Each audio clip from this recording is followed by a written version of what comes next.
Olá, seja muito bem-vindo ao Saúde e Companhia. Eu tô super feliz com a repercussão do primeiro episódio. Já recebi muitas mensagens, tanto no meu direct pessoal, quanto também pelo Instagram do Saúde e Companhia. Saúde e Companhia na TV. E eu quero a sua participação, viu? Manda pra gente sua dica, sua crítica, sua sugestão, que a gente responde e a gente dá encaminhamento aqui. Afinal de contas, Saúde e Companhia é pra mim, é pra você, é pra todos nós. E no episódio de hoje, que tá muito bacana, a gente preparou com o maior carinho, você vai ver um tema bastante polêmico. O cardiologista fala sobre o uso indiscriminado da testosterona para aumentar músculos. Tem muita gente que está tendo problema no coração por causa disso. Você vai ver também que dá para inovar na academia em termos de exercício de força, dar mais dinamismo aos exercícios de força, sem ficar naquela monotonia da musculação. E tem ainda no Nutri Responde uma dica para melhorar a nossa imunidade. Eu já vou antecipando. Tem a ver com sono, viu? Você vai ver também uma dica de livro. Afinal de contas, saúde é também cuidar da mente. E isso ajuda demais a relaxar. Uma dica de livro incrível dada por Maria Eduarda. E para concluir, no Em Movimento, você vai ver que dá para se preparar para correr uma meia maratona ainda esse ano, mesmo que você seja sedentário. O Saúde e Companhia está começando. Muito obrigada pela sua companhia.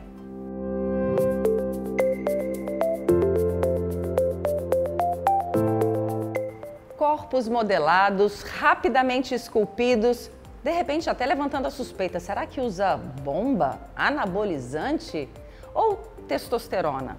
Tem algum risco isso? Bom, para falar sobre isso, se tem risco mesmo, principalmente para aquele que nos move, aquele músculo mais importante do nosso corpo, que é o nosso coração, o cardiologista, Dr. Gaudêncio Torquato.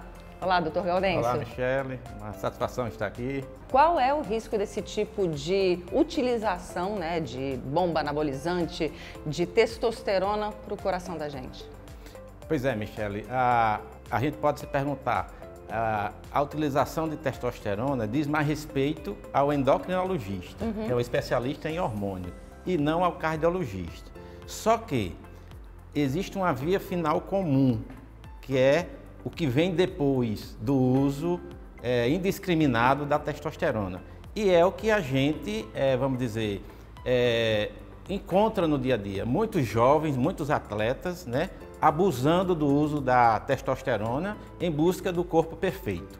O resultado, sem dúvida, é surpreendente. O jovem, ele ganha, com o efeito anabolizante da testosterona, ele ganha musculatura e ele fica muito satisfeito com esse resultado, ao ponto de não dar ouvido a ninguém, e de não reconhecer e de não entender o que é que pode vir depois, porque os efeitos do uso inadequado da testosterona são desastrosos. E essa via final comum, ela converge nas doenças cardiovasculares. A conta vem depois. Com quanto tempo depois, doutor Gaudêncio? Isso é imprevisível. Para você ter uma ideia, em apenas uma dose, uma grande dose de testosterona, o indivíduo pode ter um quadro de insuficiência hepática, um quadro de até precisar precisar de que seja feito um transplante hepático. Isso não diz respeito a... É claro que se você usa mais, o efeito crônico da droga vai trazer mais efeitos. Mas existem casos de até um indivíduo que usou uma dose, desde que essa dose houve uma intolerância e esse indivíduo entrou no quadro de insuficiência hepática e precisou fazer um transplante hepático, que é uma das complicações do uso da testosterona, complicações hepáticas. O carcinoma do fígado também pode dar. O carcinoma que é o câncer, um tumor no fígado. Tumor no fígado. Além das complicações cardiovasculares que chegam mais tarde no cardiologista. A hipertensão arterial, vamos dizer assim, a testosterona ela mexe com as artérias, ela diminui o óxido nítrico e faz vasoconstricção. Então as artérias vai perdendo a sua elasticidade, o seu poder de relaxar e contrair. Então, com o tempo o indivíduo fica hipertenso, ele pode desenvolver um grau de insuficiência cardíaca. A testosterona ela também é cardiotóxica, ela atua a nível do músculo cardíaco, causando toxicidade cardíaca, trazendo um quadro de arritmias cardíacas e que pode até desenvolver arritmia maligna, a morte súbita no indivíduo. Quadro de infarto do miocárdio. Então, a testosterona, ela mexe com, assim, com a parte sanguínea da pessoa, ela causa uma poliglobulia, é o aumento das células vermelhas, o aumento das hemácias. E isso faz com que o indivíduo seja predisposto à trombogênese, a fazer embolias, fazer êmbolos, tendo AVC embólico. Os êmbolos que são o quê? São coágulos. Coágulos que se formam no sangue devido ao efeito trombogênico da testosterona, devido a essa poliglobulia, aumento da quantidade de hemácias no sangue. Mas tem algum estudo que diga, por exemplo, a cada 10 pessoas que usam uma quantidade de X gramas ou miligramas de testosterona, isso acontece? Existe uma prevalência, como se diz? Na verdade, Michele, a testosterona ela tem uma indicação principal. O seu uso é no indivíduo que tem hipogonadismo, seja criança, seja adulto, com o quadro de hipogonadismo. Aí o endocrinologista, que é o prescritor maior desse hormônio, não é o cardiologista. Nós cardiologistas não prescrevemos hormônio. Nós apenas pegamos o que acontece com o uso, vamos dizer assim, indevido. Então, na maioria das vezes, o que se encontra, você veja que a indicação do uso de testosterona é muito pequena para se usar baseado em evidência, baseado em estudos. A indicação principal é o hipogonadismo, em que o endocrinologista usa. O que, na verdade, acontece seria uma falta de testosterona. A falta de hormônio, o testículo não está produzindo a testosterona por algum motivo. Então, o endocrinologista usa para aumentar o nível de testosterona e aí desenvolver as características da masculinidade do homem, vamos dizer assim, certo? E isso é uma indicação principal. As outras várias indicações que ocorrem aí vamos dizer assim, off-label, ou seja, não tem indicação de uso. Não tem indicação de uso, certo? Existe o modismo atualmente também do uso da testosterona na mulher, certo? Na verdade, você pergunta, a mulher também produz testosterona? Produz. Ela produz na quantidade muito pequena quando comparável do homem, porque é um hormônio tipicamente masculino. Mas a indicação principal do uso da testosterona na mulher é quando a mulher está com transtorno da função sexual, ela está com diminuição da libido, da sua vontade sexual. Então essa é uma indicação principal. O lidar com a testosterona tem que ser um profissional com conhecimento, isso é uma alquimia, ele tem que saber dosar, porque uma diferença pouca da dose vai causar danos irreversíveis e danos importantes. No caso da mulher que usar testosterona, ela vai ter virilização, ela vai ter calvície, ela vai ter hirsutismo, ela vai ter acne, ela vai ter a voz engrossa, as características masculinas, certo? Então, é preciso muito cuidado com isso. Então, do ponto de vista cardiológico, a toxicidade a nível de cardiologia, causando um infarto em pessoas jovens, nos jovens atletas. Então, essa conta chega depois. Então, o jovem não percebe o risco. E isso é uma questão de utilidade pública. E as pessoas não estão atentas a isso, Michele. Se você conversar no consultório com um jovem que está usando testosterona, ele não dá ouvido ao médico. E com que frequência chega paciente desse jeito, ou nesse perfil? É muito frequente para vir fazer para exames de rotina. Então, quando você pesquisa, ele está usando a testosterona. E ele não dá ouvido a isso, porque aquele hormônio fez um bom efeito nele, ele ganhou shape, né? A forma muscular que ele queria, e isso para ele é mais importante do que a própria saúde. E a manutenção dessa forma física está obrigatoriamente aliada ao uso constante da testosterona, à continuidade do uso? A manutenção da sua forma física se dá ao fato dele fazer o exercício e com o efeito anabolizante do hormônio, que aumenta a sua musculatura, aumenta a força muscular. Agora, ao mesmo tempo em que a testosterona está agindo, ela está inibindo o seu organismo, o organismo está inibindo o indivíduo de produzir a sua própria testosterona. E quando ele deixa de usar, ele passa a se tornar infértil. Aí é onde vem o problema, você está entendendo? Ele usa por um tempo, há uma inibição do feedback, porque se o organismo está tendo e está sendo injetado, ele fica o cérebro preguiçoso. não vai produzir mais. Então, deixou de produzir. Vem externo, é um uso externo. Quando o indivíduo para de utilizar, porque ele usa por um tempo, ele, vamos dizer assim, não vai ter a produção de testosterona, certo? A sua espermatogênese vai estar prejudicada. Então, vários outros efeitos devido à falta do hormônio. Então, isso é um problema. É uma questão bem complexa, né? É complexa. E falar de testosterona é polêmico, não é? Não é fácil porque tem muitos profissionais que não gostam que falam desse assunto porque ele usa, é o ganha-pão dele. A testosterona, vamos dizer assim, é um hormônio com pouca indicação de uso, por isso não se usava muito no mercado de prescrição. Existe muito contrabando de testosterona. O principal país produtor de testosterona é o Paquistão, que fornece para o mundo. Então existe tráfico de testosterona, é como se fosse uma droga que é fornecida em academias, você está entendendo? Porque só nos últimos tempos é que se tem formulações agora, recente, nos últimos anos, para se usar em gel e tudo mais, mas assim, com indicações muito precisas e por profissionais especializados. A cardiologia não é especializada para prescrever testosterona. Quais os sintomas ou quais os alertas durante o uso de testosterona para quem já está usando e que ainda não entendeu o risco que isso é? Quais são os sinais de alerta no corpo para se procurar um médico? Ele deve observar que ele vai verificar a sua pressão arterial e a pressão está dando alta, né? É um principal sinal de alerta. Eu estou ficando hipertenso, né? Os seus níveis de colesterol estão alterados. A testosterona era baixo HDL, que é o colesterol bom.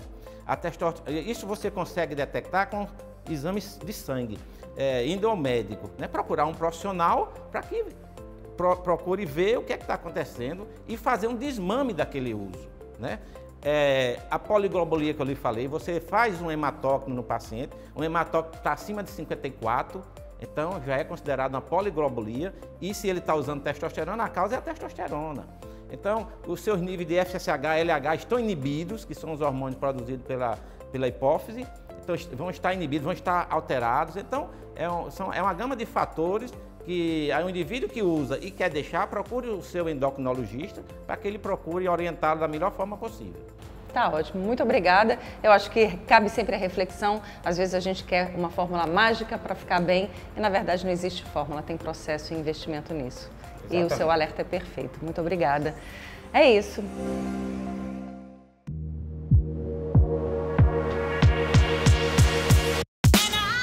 Sala de musculação, ambiente de academia, tudo isso parece novo para você ou você já está acostumado? Olha, fato é que há 4.500 anos atrás, no Egito, já há registros de pessoas se movimentando, se exercitando, usando pesos. Então é algo bem antigo mesmo. Mas será que dá para inovar de alguma forma nessa área? Será que dá para fazer um tipo de musculação diferente? Dá sim!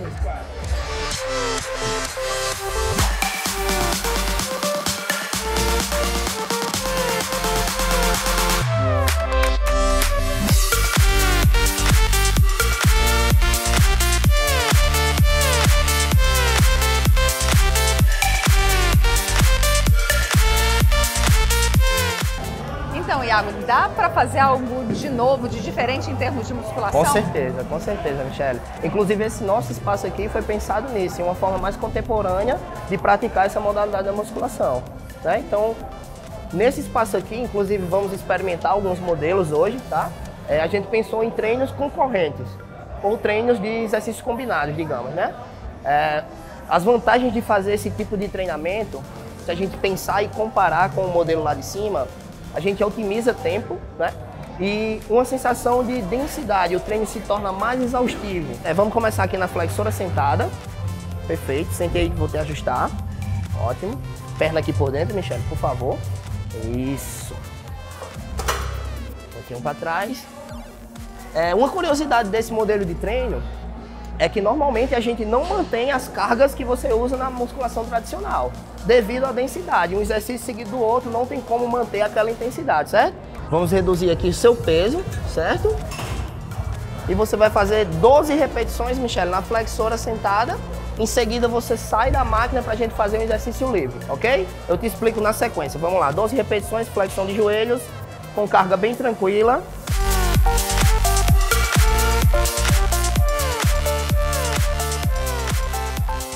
Você vai realizar um exercício conjugado, agachamento com desenvolvimento.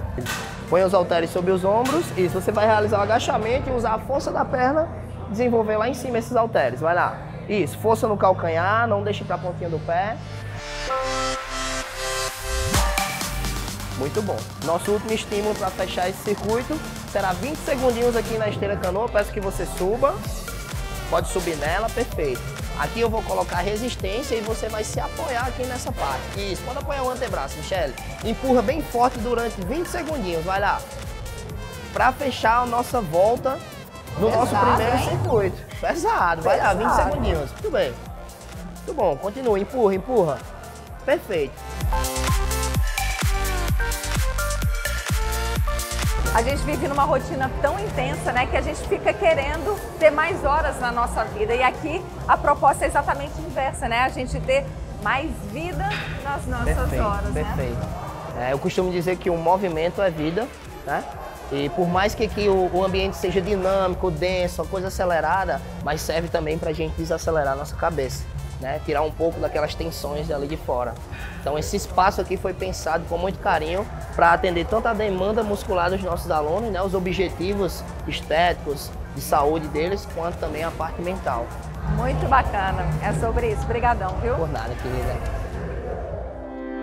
E aí, o que achou dessa primeira etapa? No próximo bloco você vai saber um pouco mais sobre os elementos que contribuem para a nossa imunidade. Tem ainda dica de livro e você vai saber como se preparar para uma meia maratona partindo do zero.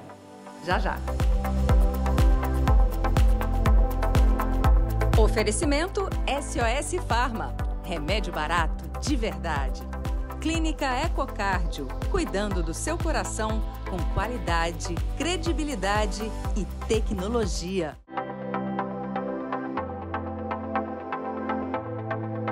Saúde e Companhia está de volta, já pedindo a sua participação. Deixa seu comentário no nosso Instagram, manda sua dica, sua sugestão. O que você está achando do Saúde e Companhia? @Saúde e Companhia na TV. Eu espero, hein? Agora, para um pouquinho para prestar atenção nessa informação, porque o nutricionista vai dar dicas importantes para a gente melhorar a nossa imunidade. E tem algumas receitinhas que a gente pode colocar em prática com pouco custo.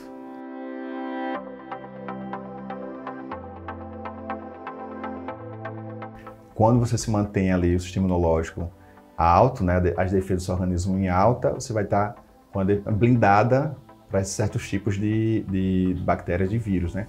Mas também, quando você fala de sistema imunológico, também a gente pode falar um pouquinho também sobre performance no dia a dia, né?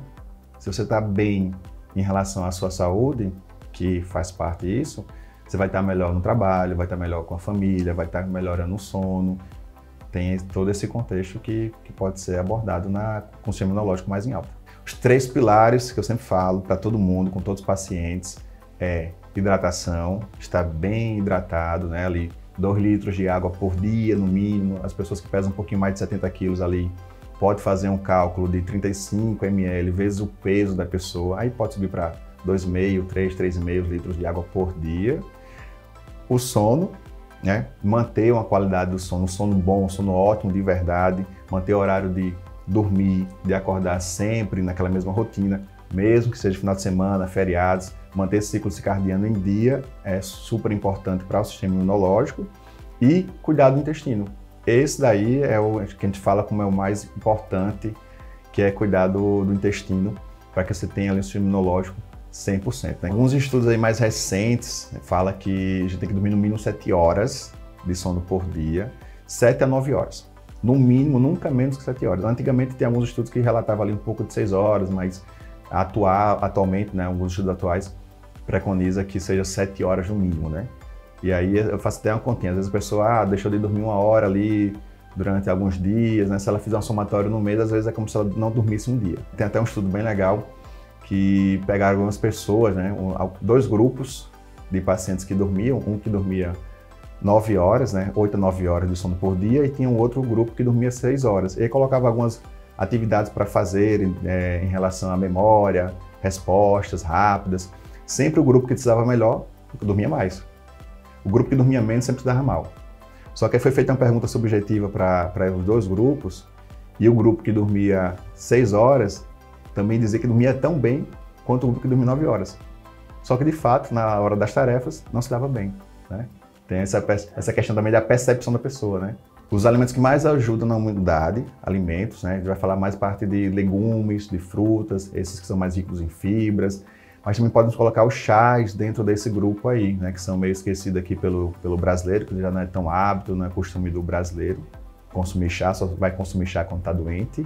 Mas aí os chás têm fitoquímicos, anti-inflamatórios, antioxidantes, que são importantes demais para o sistema imunológico, porque cuida do intestino, né? Ajuda na desinflamação, cuida na produção de boas bactérias intestinais.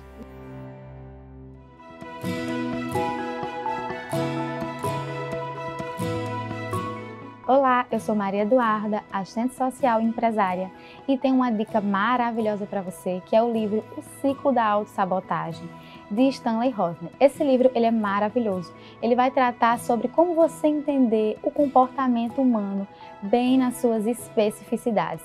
Se eu fosse você, eu não perdia. Aproveita e dá uma lida nesse livro que ele vai te ajudar aí no seu modo de viver.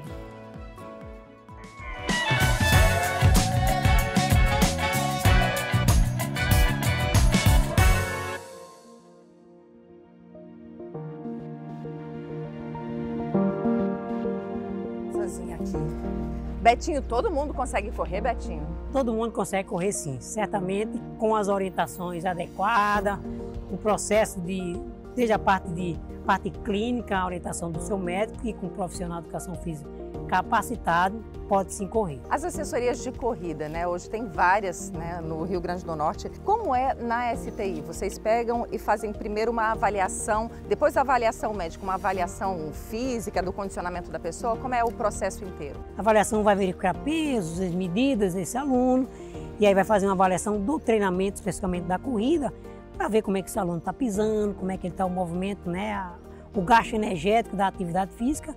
E a partir desse momento a gente vai poder organizar o quanto esse aluno está condicionado ou não, né? Porque vai ter aluno que vem uma atividade, tem ao longo do tempo, já tem algumas características, já treinou há algum tempo atrás, e tem aqueles que são realmente sedentários. Quando você fala em atividade regular, é atividade diária? É possível correr todos os dias? Dá para se treinar todo dia, mas a gente geralmente fala para os alunos que ele faça atividade tanto aeróbica, que é essa atividade de corrida, caminhada, e uma atividade neuromuscular, que seria a parte de musculação, atividade de força, um crossfit para aqueles que gostam de fazer, mas que tem uma atividade de força para intercalar, que a gente vai envelhecendo ao longo do tempo e aí precisa de ter força para até fazer com que a atividade aeróbica seja mais agradável e sem as lesões esportivas que são das causas que a gente tem pausa nas atividades. Então é importante que tenha essas duas atividades para que o aluno e a pessoa possa, ao longo desse processo, né, eu falo muito que, principalmente os mais jovens, né, eu treinaria uma turma de 12, 14 anos, e eu falo muito, ó, você tem que imaginar daqui a 40 anos. Como é que você quer chegar daqui a 40 anos? Você vai ir no supermercado, conseguir levar a sua sacolinha com força nos braços, conseguir subir a escada, conseguir dirigir. Então é essa autonomia que a atividade física vai dar quando você tiver com 70, 80, 90 anos. Isso aí é muito importante, manter uma atividade regular ao longo da nossa vida. Agora, quando a gente fala em treino de corrida, as distâncias, elas são obrigatoriamente iguais, né, durante a semana, ou tem mudança? E se tiver mudança, por quê? A ideia é que você faça um dia treino leve, um dia treino forte, um dia treino moderado. E aí, para quem conhece a corrida, vai ter um dia que vai fazer um treino de tiro, né, que as pessoas falam muito de tiro. O que é esse treino de tiro? Tiro nada mais nada menos é aquele treino na semana que você vai ter uma intensidade maior. Você vai fazer, por exemplo, dar um tiro de 300 metros, então você vai correr numa intensidade muito forte e você vai ter um descanso para poder o coração responder recuperar e você fazer um novo estímulo. Então, isso nós chamamos de tiro. É importante por quê? Importante porque no tiro é onde você vai conseguir aumentar essa capacidade pulmonar desse atleta, onde ele vai conseguir adquirir muito mais força, para quando ele estiver num treino de abordagem, no longão, por exemplo, vai ter uma intensidade menor e vai conseguir correr o mais tempo possível. Então, essas intensidades são importantes, tanto a leve quanto a moderada e intensa. É a formulação desses três, vamos dizer assim, você fazer com que o aluno evolua ao longo desses 2, 3, 4, 5 meses, dependendo do objetivo e da meta individual de cada um. Quanto tempo se leva para preparar uma pessoa para correr 5, 10, 21 e 42 quilômetros? Se for uma pessoa sedentária, né, que começou a atividade física hoje, por exemplo, né, a gente pelo menos dá de 4 a 5 meses para que esse aluno vá para a sua primeira corrida de 5 quilômetros. Já os 10 quilômetros a gente já aumenta para 5, 6 meses. Já para uma meia maratona já vai em torno já de 6 a 8 meses. Em maratona tem que ter uma experiência de 5, uma experiência nos 10, na meia maratona até chegar ao ponto de fazer a maratona, que é o pico, vamos dizer assim, de todo corredor. Mas inicialmente a gente recomenda de 4 a 5 meses, né, no geral, para quem está iniciando, porque aí vai ter todo o processo de aprendizagem, para que ao longo de um processo progressivo ele consiga chegar nos 5, nos 10, 21 e no futuro fazer uma maratona. Esses são os processos. Betinho, o que é a corrida para você? A idade da corrida para mim é quase a minha vida, né? Eu comecei a praticar atividade física em 1990, mais de 30 anos, era garoto, 12 anos. Comecei a praticar atividade física lá em Cruzeta, né? Eu falo sempre essa história que na verdade eu estava na sala de aula, chegou um professor de geografia e perguntou quem queria fazer atividade física, né? E eu, quem queria fazer o atletismo, eu não sabia nem que era atletismo. Meus amigos começaram a levantar a mão e eu levantei. Esse negócio deve ser muito bom. E então, de lá para cá, eu venho ao longo desse processo, correndo, né? Tenho uma experiência ao longo desses 30 anos com corrida. Então, praticamente é a minha vida, a atividade de corrida e caminhada hoje. E faz a vida mais feliz de muitas pessoas. Exatamente. Obrigada, Betinho. Obrigada, Michele. E aí, o que achou de mais um episódio, mais um programa Saúde e Companhia? Aproveita, manda pra gente a sua opinião, sua sugestão, sua crítica no @Saúde e Companhia na TV. A gente espera você nas redes sociais. E a gente vai ficando por aqui, lembrando que semana que vem, às 2h30 da tarde, aqui na TV Tropical, tem mais um Saúde e Companhia. Até lá!